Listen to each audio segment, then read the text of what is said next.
છેલ્લો અને પાંચમો મુદ્દો રાજકોટના સંત કબીર રોડ પર ઊભું થઈ રહેલું બે માળનું કોમ્પ્લેક્સ હવે ગંભીર ચર્ચાનો વિષય બન્યું છે।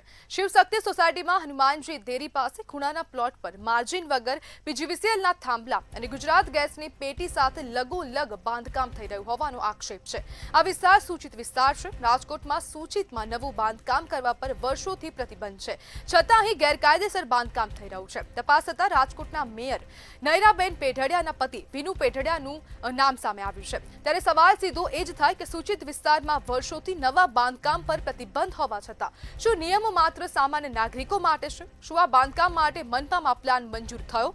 જો નહીં તો ટીપી શાખા મૌન કેમ છે? મુખ્ય માર્ગ પર ખુલ્લેઆમ ચાલતા બાંધકામની જાણ ન હોવાનો દાવો કરનાર એ ટીપી અધિકારીની જવાબદારી શું છે?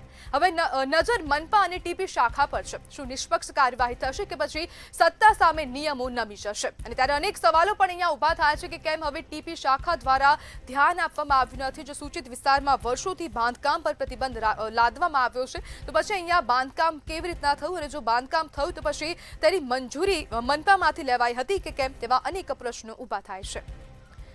અને આજ મુદ્દે ચર્ચા કરવા માટે આપણી સાથે રાજકોટ મનપાના વિરોધ પક્ષના નેતા વસરામ સાગઠિયા જોડાઈ ગયા છે। વસરામભાઈ, રાજકોટના મેયરના પતિએ હવે આ ગેરકાયદેસર બાંધકામ કર્યું છે, શું કહેશો? રાજકોટમાં ભાજપની સરકાર અને ભાજપના કોર્પોરેટરો, પદાધિકારીઓ બધા દ્વારા સંપૂર્ણ આખા રાજકોટમાં ચારે તરફ ગેરકાયદેસર બાંધકામ થઈ રહ્યું છે। રાજકોટના વિરોધ પક્ષના નેતા તરીકે અને કોર્પોરેટર તરીકે વારંવાર અમારી રજૂઆતો પણ હોય છે।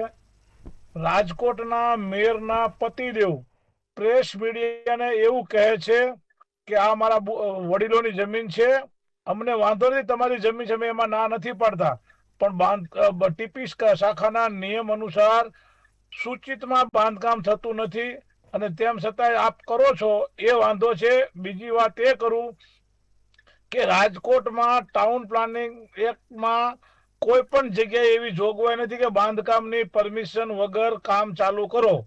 હકીકતમાં ટાઉન પ્લાનિંગમાં એના નિયમ મુજબ પહેલા પ્લાન મંજૂર કરાવવો પડે છે, કામ ચાલુ કરવાની મંજૂરી લેવી પડે છે, કામ પૂર્ણ થયા પછી કમ્પ્લીશન સર્ટિફિકેટ લેવું પડે છે।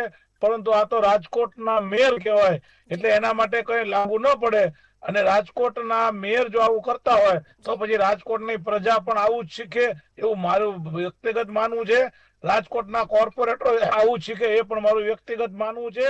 કારણ કે હંમેશા સત્તાધારી પક્ષ હોય એ બેઠેલા એક નંબરે બેઠેલા રાજકોટના પ્રથમ નાગરિક તરીકે બેઠેલા માનનીય મેયર શ્રી જો આવું કામ કરતા હોય અને એના પતિદેવ કરતા હોય તો એ બહુ શરમજનક છે।